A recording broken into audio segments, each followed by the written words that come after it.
installation, safety partition and shelving, Nissan NV 2500, 3500, 1500, any of those. Here is a safety partition right here. We're gonna move it inside and you'll see all process.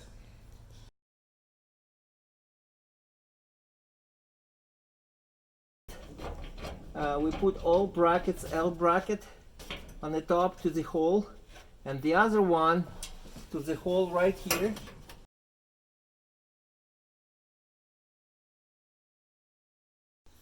Now we are gonna move partition in upright position. The way it should be right here.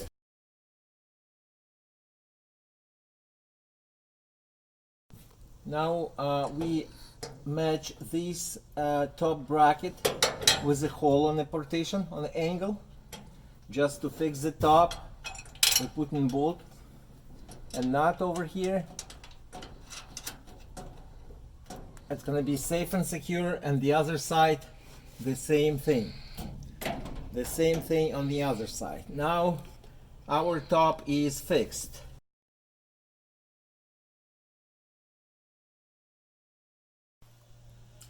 So our top is fixed already with brackets and nicely tight. Now we're gonna make sure your partition is straight vertical, in straight vertical position, and fix it with self-tapping right here. And 1, 2, 3, 4 more.